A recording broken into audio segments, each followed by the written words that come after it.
Hello students, welcome to my YouTube channel. आप सभी का मेरे इस वीडियो में स्वागत है। आई होप कि आप सभी अच्छे से होंगे। जैसे कि हमने class +1 subject business first chapter से हमने वीडियो बनाना स्टार्ट किया है। फर्स्ट चैप्टर हमने बिजनेस का मीनिंग, बिजनेस के बाद एक्टिविटी का मीनिंग, फिर बिजनेस क्लासिफिकेशन, बिजनेस रिस्क, और आज हम उसी बिजनेस का एक फॉर्म है कि उस ऑर्गेनाइजेशन के क्या क्या प्रारूप हो सकते हैं। मतलब कहते हैं कि बिजनेस प्राइवेट है या सरकारी है या फिर मिक्सअप है, दोनों है, उसको ही बोला जाता है फॉर्म ऑफ बिजनेस ऑर्गेनाइजेशन। कि व्यवसाय का क्या प्रारूप है, कि कितने प्रकार से वो हो सकता है। देखो, बिजनेस मैंने बना रखा है, शूज का मैंने बिजनेस लिया था, और मैंने ये सूर्य बना रखा है, ये रिस्क है। मतलब बिजनेस का रिस्क की गर्मी है, सर्दी है, ये इस पॉइंट को डिनोट करेगा। ये पीपल सारे के सारे क्या इस बिजनेस को काम कर रहे हैं, ये सारी एक्टिविटी को डिनोट कर रहे हैं। बिजनेस शूज का ये बिजनेस को डिनोट कर रहा है। और लास्ट में हमारा क्लासिफिकेशन। क्लासिफिकेशन हो सकता है मशीनों पे काम, रॉ मटेरियल, गेटमैन, ये सारे के सारे भागों में बांट दिया है हर एक व्यक्ति को। और ये बना रखा है ओनर, ये होता है इस बिजनेस का स्वामी। ये पूरा बिजनेस है हमारा, और ये बिजनेस की मैंने 1 बाय 1 करके 5-4 वीडियो अपलोड कर चुका हूं। पहले आप उन वीडियो को देखो, बिजनेस का मीनिंग क्लियर होगा, तभी आपको फॉर्म ऑफ बिजनेस, यानी फॉर्म मतलब होता है कि जैसे कि आप किसी का फॉर्म भरते हो तो किस कंपनी का भरते हो, उसी को बोला जाता है बिजनेस ऑर्गेनाइजेशन। तो अब ये कितने प्रकार के होते हैं, इनको जान लेते हैं हम। अब बिजनेस का जो फॉर्म है, जो प्रारूप है, वो हमारा कितने प्रकार से है। प्राइवेट सेक्टर, पब्लिक सेक्टर और ज्वाइंट सेक्टर। इन सभी के नाम आपने सुने हैं कि प्राइवेट में आपके पापा या आपकी मम्मी या आपके दादा काम कर चुके होंगे। पब्लिक, आपके पापा, आपकी मम्मी या आपके दादा प्राइवेट पब्लिक में भी काम कर चुके होंगे।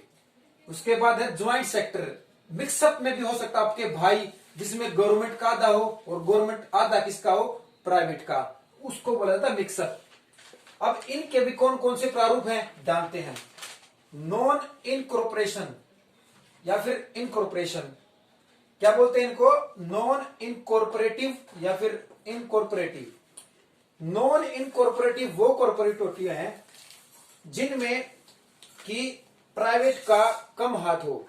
सोल प्राइवेट प्रोपराइटर होते हैं हमारे, ज्वाइंट हिंदू फैमिली, पार्टनरशिप और ज्वाइंट वेंचर।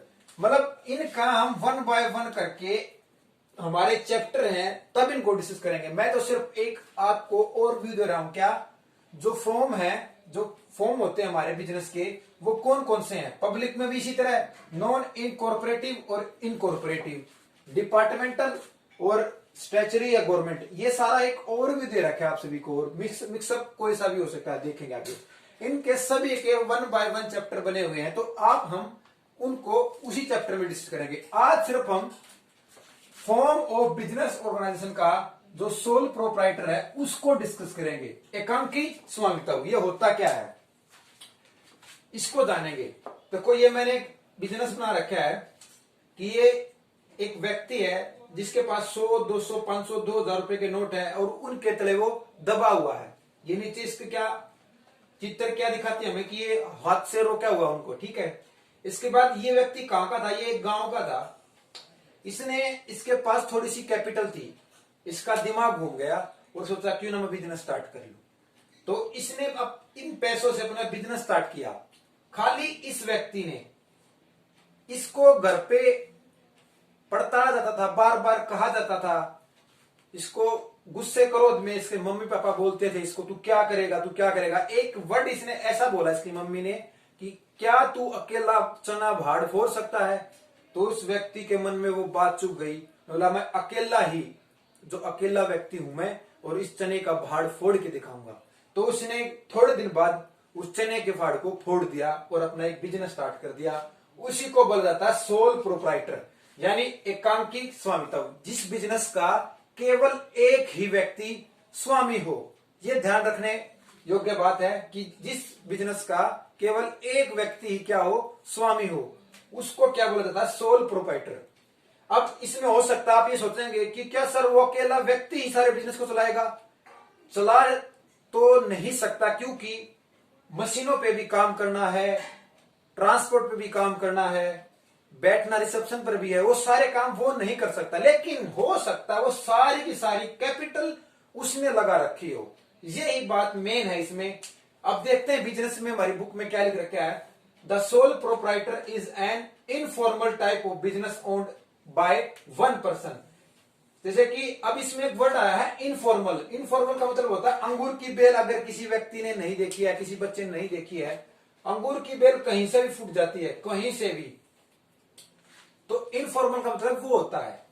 और ओन्ड वन पर्सन कि एक व्यक्ति उस बिजनेस का स्वामी होगा। हिंदी में क्या लिख रखा है, एकल स्वामित्व एक अनौपचारिक प्रकार का ही व्यवसाय की कहीं से भी फूट पड़ता हो, कहीं से भी आ सकता है। हमारी पूरी इंडिया में कोई व्यक्ति अकेला भी काम करना स्टार्ट कर सकता है, जिस पर एक व्यक्ति का ही स्वामित्व हो। मतलब ऐसा व्यवसाय जिसपे केवल एक व्यक्ति, काम करने वाले हो सकते हैं ज्यादा, लेकिन पैसे लगाने वाला सिर्फ एक व्यक्ति, उसी को बोला जाता है सोल प्रोप्राइटर। अब इसके कुछ फीचर्स है जो जान लेते हैं। सबसे पहला क्या है, देखो मीनिंग से क्लियर है कि इंडिविजुअल ओनरशिप, उसका स्वामी, उसका ओनर सिर्फ एक व्यक्ति होगा। सोल मैनेजमेंट, मैनेजमेंट भी वो खुद ही करेगा। अनलिमिटेड लायबिलिटी, अब उसके पास जितनी भी लायबिलिटी है वो अनलिमिटेड मात्रा में है।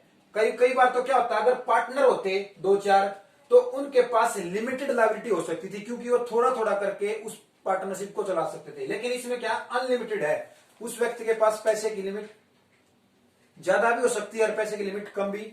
लेकिन इसमें बोला लायबिलिटी कि उसके पास जो लायबिलिटी है वो अनलिमिटेड है। एक तो लिमिटेड है, मतलब क्या पता उसने कितने व्यक्ति से पैसा ले रखा अपने बिजनेस चलाने के लिए, तो उसको बोला जाता है अनलिमिटेड लायबिलिटी। तो उसने उधार ज्यादा मात्रा में ले रखा किसी भी और व्यक्ति से, लेकिन बिजनेस उसने खुद ने अकेले स्टार्ट किया है।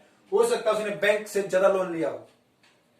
सेक्रेसी का मतलब होता है गोपनीयता, कि अगर एक व्यक्ति अकेला बिजनेस स्टार्ट करेगा तो उसके मन में ये सारी बातें रहेंगी, वो किसी के कानों में या किसी के बारे में, किसी चीज के बारे में कोई बात नहीं बताएगा, उसको बोला जाता है सेक्रेसी, गोपनीयता, अपनी बात को छुपा के रखा अपने मन में। और लास्ट है अनडिवाइडेड रिस्क। अब एक बात हो, अगर अकेला ही व्यक्ति है तो क्या अपने रिस्क को डिवाइड कर सकता है? बिल्कुल नहीं, क्योंकि व्यक्ति अकेला ही है और अपने रिस्क को अपने आप ही सहन करेगा, तो उसके रिस्क को डिवाइड नहीं किया जा सकता, क्योंकि जितना पैसा उसने लगाया है उसी का वो जिम्मेदार होगा, कोई और व्यक्ति नहीं होगा। आई होप कि आपको सोल प्रोप्राइटर का मीनिंग क्लियर है।